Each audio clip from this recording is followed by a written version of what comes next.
Mumbai Indians अपने IPL season का फिर से पहला मैच हार चुका है।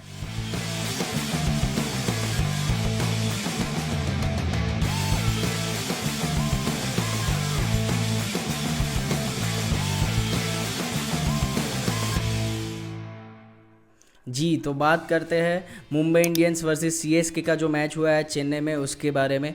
तो जैसे मैंने बताया कि मुंबई इंडियंस फिर से अपने आईपीएल सीज़न का पहला मैच हार चुका है, और ये चीज़ वो 2012 से करते हुए आ रहे हैं। 2012 से वो आज तक अपने आईपीएल सीज़न का पहला मैच जीत नहीं पाए, और वो स्ट्रीक को उन्होंने आज भी कंटिन्यू किया है।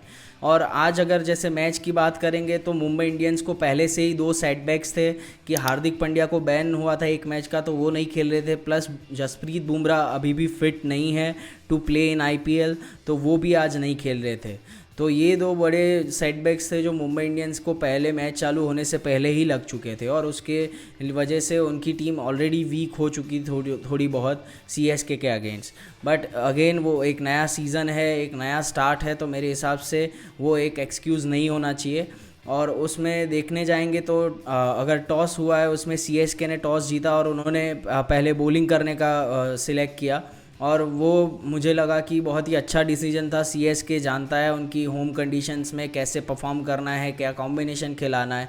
और अगर टॉस की बात करें तो सूर्या ने बोला था कि वो चाहते थे कि वो बैटिंग ही करे, तो मेरे हिसाब से टॉस इवन हो गया था कि सीएसके बॉलिंग करना चाहता था और एमआई बैटिंग करना चाहता था, तो वो दोनों को जो करना था वो मिल गया। पर जिस हिसाब से फिर एमआई ने बैटिंग करी है, वो मुझे लगा नहीं कि वो पहले बैटिंग करना चाह रहे थे। तो सीएसके की अगर बात करेंगे तो उन्होंने बहुत अच्छा कॉम्बिनेशन खिलाया था, वो अपनी स्ट्रेंथ्स पे खेल रहे थे। उन्होंने तीन स्पिनर खिलाए थे, उन्होंने जडेजा को, अश्विन को और नूर अहमद को खिलाया था, जो कि मुझे लगा कि बहुत ही अच्छा कॉम्बिनेशन था चेपॉक की इस पिच पे। तो अगर अब एमआई की बैटिंग पे आ जाते हैं तो रोहित शर्मा फिर से एक बार ज़ीरो पे आउट हुए और वो फेल हुए हैं।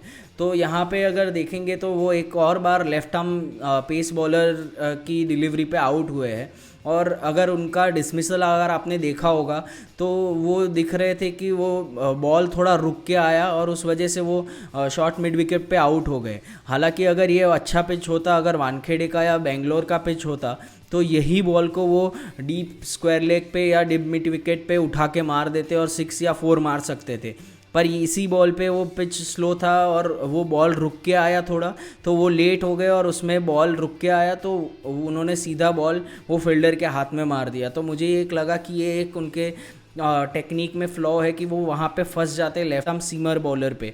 और ये हमने देखा है कि वो बहुत बार आउट भी हुए हैं, वो मिचेल स्टार्क पे आउट हुए हैं, वो श्रीलंका के मधुशंका या कोई बॉलर है उन पे भी आउट हुए हैं, अफरीदी के सामने आउट हुए हैं बहुत बार। तो लेफ्ट आर्म पेसर उनको हमेशा से दिक्कत करता हुआ आया है। बट अगर पिच थोड़ा अच्छा होता है तो वो फिर भी टैकल कर लेते हैं या आगे बढ़ के मार देते हैं। बट यहाँ पे एकदम पहली ही ओवर में वो फंस गए, उनके पैर पे बॉल आया और वो थोड़ा रुक के आया, तो उनका बैट पहले ही बंद हो गया और वो कैच दे बैठे। तो रोहित शर्मा के फेलियर के बाद और रायन रिकल्टन ने एक दो अच्छे शॉट मारे, पर फिर वो भी एक आउट हो गए। और उनके जो सीएसके की नए बॉल से बॉलिंग करी है खलील अहमद ने, वो बहुत ही अच्छी मेरे हिसाब से उन्होंने बॉलिंग करी है, और सैम करन भी उसमें थे जिन्होंने अच्छी बॉलिंग करी है। और उसके बाद तो स्पिनर्स आ ही गए थे सीएसके के जो अच्छी बॉलिंग करना चालू की, और उसमें फिर उन्होंने ऐसा जाल बनाया कि एमआई के बैटर्स उसमें से बाहर आ ही नहीं पाए और वो आउट होते रहे, एक के बाद एक विकेट गिरते रहे। तो मेरे हिसाब से ये एक बहुत ही बेहतरीन परफॉर्मेंस था सीएसके का, और एमआई के बैटर्स बहुत ही एकदम जाल में वो फंस गए, एक तरीके से स्पिन ट्रैप में फंस गए, जिसमें तिलक वर्मा ने फिर भी एक अच्छी इनिंग खेली थी। उन्होंने वो अच्छे शॉट्स मार रहे थे, उन्होंने आके ही 2 चौके मार दिए अश्विन को, एक रिवर्स स्वीप भी मारा। तो वो एक अच्छी बैटिंग कर रहे थे और मुझे लगा कि वो एक अच्छे टच में दिख रहे थे। उसके बाद अगर बात करेंगे तो विल जैक्स को खिलाया था मुंबई इंडियंस ने। तो विल जैक्स अगेन ऐसा प्लेयर है कि अगर वो अच्छी पिच है, फ्लैट विकेट्स है, तो वो खेल जाएगा, पर जब भी टर्निंग पिच या थोड़ी स्लो विकेट मिल जाएगी वहाँ पे विल जैक्स फंसेगा ही फंसेगा। जो हमने देखा था कि आरसीबी के लिए भी वो एक आध दो मैच में अच्छा खेल गए थे, वो गुजरात के सामने मैच में सेंचुरी भी मार दिया था, पर अगर वहाँ देखोगे तो वो बहुत ही ट्रू विकेट था, मतलब बहुत ही अच्छा विकेट था, और वहाँ पे वो आसानी से राशिद खान को छक्के मार रहे थे। पर यहाँ पे वो बॉल थोड़ा फंस के आ रहा था तो वो कैच दे बैठे। तो मेरे हिसाब से विल जैक्स एक फ्लैट विकेट है या ऐसा विकेट है तो अब अच्छा ऑप्शन है। बाकी कोई और प्लेयर को एमआई देख सकता है कि वहाँ पे खिलाए उनकी जगह पे। अगर बात करेंगे तो लोअर ऑर्डर में उनके रॉबिन मिन्स ने आज डेब्यू किया है। उनके लिए बहुत ही बड़ा दिन था क्योंकि वो झारखंड से आते हैं, वो विकेट कीपर बैटर है और आज उनको मौका मिला कि डेब्यू करने का, और वो भी ऐसी मैच में जहां उनके आइडल्स MS धोनी साथ में खेल रहे हैं और वो विकेट कीपिंग कर रहे हैं और रॉबिन मिन्स आगे आके बैटिंग कर रहे हैं। तो वो मेरे हिसाब से उनके लिए बहुत ही बड़ा दिन था क्योंकि उन्होंने अपने इंटरव्यूज़ में भी बताया कि वो MS धोनी को बहुत आइडलाइज करते हैं और उनकी कीपिंग स्किल्स पे बहुत ही उनको पसंद करते हैं। तो रॉबिन मिन्स के लिए बहुत ही बड़ा दिन था आज का दिन।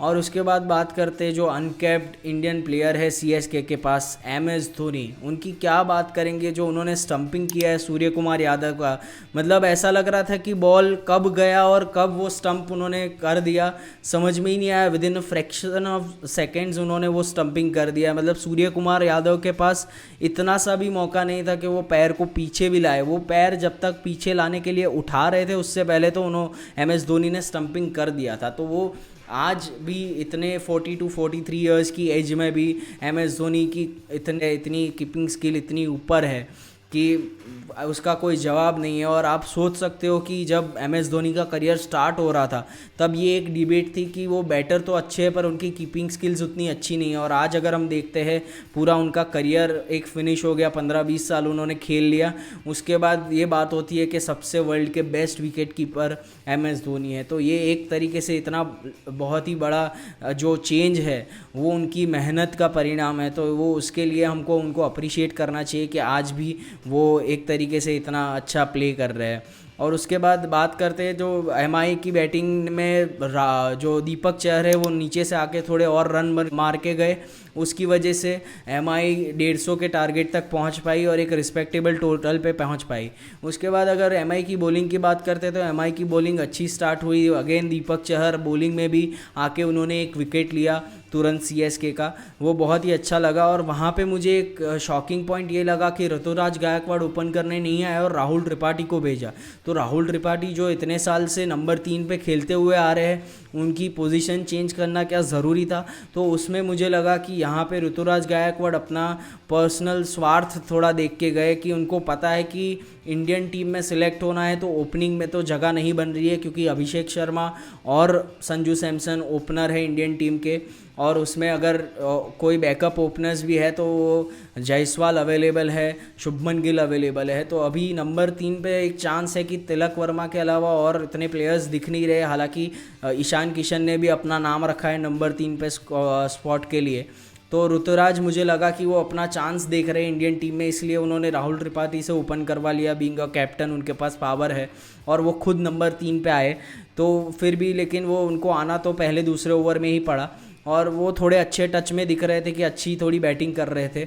और मुझे लग रहा था कि एक टाइम पे कि आराम से मैच कंप्लीट हो जाएगा, CSK चेज़ कर लेगा। फिर भी MI ने भी आज अपने स्पिनर्स का यूज़ काफ़ी अच्छे से किया। उन्होंने विल जैक्स से 4 ओवर करवा दिए और नमन धीर ने भी 3 ओवर्स डाले हैं, सेंटनर ने 2-3 ओवर डाले हैं। तो अच्छे से उन्होंने यूज़ किया अपने स्पिनर्स को भी और काफ़ी बॉलिंग अच्छे से करवाई। 14+ ओवर्स स्पिनर्स ने करे हैं MI की बॉलिंग में भी आज, और वो मैच काफ़ी लास्ट ओवर तक खींच के ले आए कि और लास्ट में भी अगर देखेंगे तो जडेजा रन आउट हो गए और वहाँ पे मौका मिल गया धोनी को बैटिंग करने में आने को।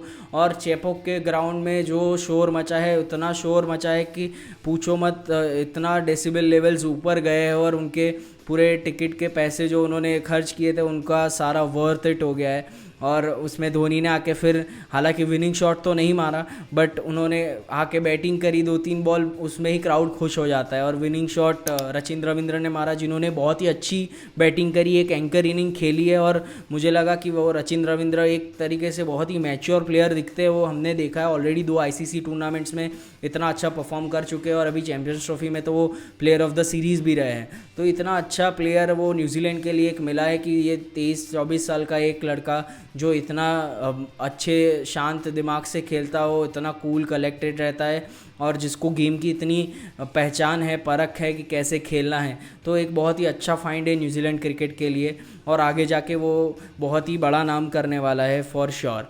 तो मेरे हिसाब से ये कुछ चीज़ें थी जो मुझे बात करनी थी कि सीएसके वर्सेस एमआई की मैच में, और सीएसके अच्छे स्टार्ट किया है और 2 पॉइंट्स ले गया है। और अभी देखते हैं एमआई कैसे रेक्टिफाई करती है चीज़ें, और आगे के मैच में अभी हार्दिक पांड्या वापस आ जाएंगे तो वो कैप्टनसी करेंगे, तो शायद हार्दिक पांड्या के आने से वापस से थोड़ा कॉम्बिनेशन एमआई का बेटर हो जाएगा। और रोहित शर्मा भी अभी ट्राई करेंगे कि थोड़ा जितना खेल सके ज़्यादा, थोड़ा टाइम ले क्रीज पे, और थोड़ी एक इनिंग को स्टार्ट करे और अच्छे से खेले। और हमने देखा कि रोहित शर्मा को सब्स्टिट्यूट किया गया था तो वो फील्डिंग करने नहीं आए थे, तो मुझे लग रहा है कि ये आईपीएल का वही ट्रेंड रहेगा कि Rohit Sharma as a impact player ही खेलेंगे, वो ज़्यादातर फील्डिंग में दिखेंगे नहीं, क्योंकि वो चाहते हैं कि अपने आप को फ्रेश रखे, क्योंकि अभी उनकी एज भी 37 के पास आ गए हैं वो, और वो चाहेंगे कि क्योंकि टेस्ट सीरीज़ भी आ रही है तो वो अपने आपको फ्रेश रखे और वैसे ही रहे। तो मेरे हिसाब से यही था सीएसके वर्सेस एमआई का एनालिसिस। और अगर आपको ये अच्छा लगा हो तो लाइक करें, कमेंट करें, सब्सक्राइब करें और नोटिफिकेशन के लिए बेल आइकन दबा दें। तो और ऐसे ही सपोर्ट करते रहे, और तो मैं आपको और ज़्यादा से ज़्यादा वीडियोस और इन डेप्थ एनालिसिस देता रहूँगा, और ऐसे ही सपोर्ट करते रहिए। Thank you so much, good bye.